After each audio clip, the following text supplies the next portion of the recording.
We see so many great traders come out of the United States.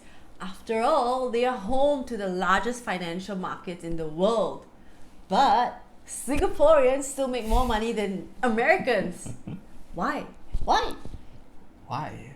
Stay tuned to find out. Hi friends! Well, the Weeblings, and you might have seen us on TikTok. We're basically on our journey to $1 million. 1 million, here we come. And on this channel, we talk about how to make more money with less time. Investing is complicated. Sometimes you make money, sometimes you don't. Fear sets in and you sell right at the bottom, and FOMO kicks in and you buy right at the top. But investing is still the best way to preserve your wealth. If you were to invest in the SPY, you would have gotten 10% a year on average. But if you invested in crypto, you would be up 5,000% on average. Inflation is like a disease. It creeps up slowly and starts gnawing at your savings day after day after day. And you guys know that it's not going well because the Feds are starting to panic. And that is exactly how it feels like when your pilot starts panicking during turbulence. We're all gonna die! The people being affected by this right now are the people living in the US. So Americans have kind of smartened up. A lot of them have started investing in the stock market, especially since 2020. Fun fact, do you know that the US and Singapore has the largest population invested in the stock market at about 50% each? And you wonder why these two countries are so rich. Slightly more than half of all American households own stocks, and Singapore comes very close at almost half of the population invested in the stock market.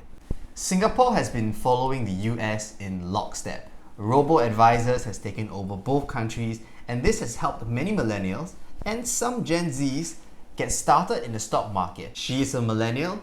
You are a I Gen Z. I don't No one wants you. You're neither.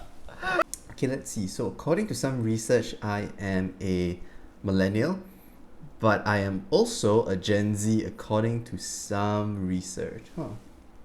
No one wants him. That's just pretty sad. Are you Gen Z or are you a millennial? Or are you a boomer? I cannot say that. So another thing that Singapore and the US have in common is crypto ownership. So about 9.4% of Singaporeans own crypto, and in America it's about 8.3%, which makes Singapore the 4th in the world and US the 6th in the world. And if you're curious, Russia's number 1. Do you see a trend here? Rich countries tend to do the same thing. So keep an eye out for them and observe what they are doing to figure out what play you should be making. As you can see, Singapore and the US have so many things in common, but their biggest difference lies in these two things. So the first big difference is capital gains tax. In Singapore, we do not have any capital gains tax. This means that all of our profits that we make from investing is all ours to keep. We do not pay anything to the big man up there. Depends which big man. Capital gains tax is a tax that is applied onto your profits from a sale of assets, which basically means any profit that you get from your stocks, that's going to be taxed. So in the US, there are two types of capital gains tax. The first is short-term capital gains. If you buy and sell an asset in 1 year, you would be forced to pay some tax, and that can be quite high, all the way to 37%. The second is long-term capital gains tax. This is where if you were to sell an asset after holding it for 1 year, you would pay a different tax rate from short-term capital gains tax. So the second form of tax is dividend income tax.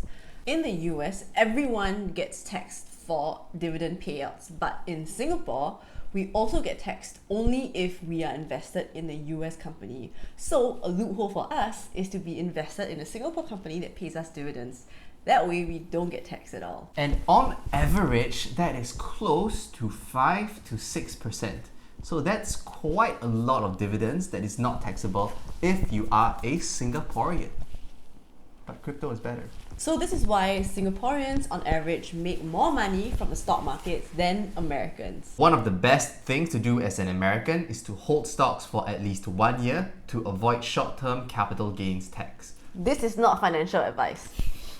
But if you're a Singaporean, then you can do whatever you want Because you won't get taxed. Exactly. Anyway. Damn it! I have a wedgie. It's recorded.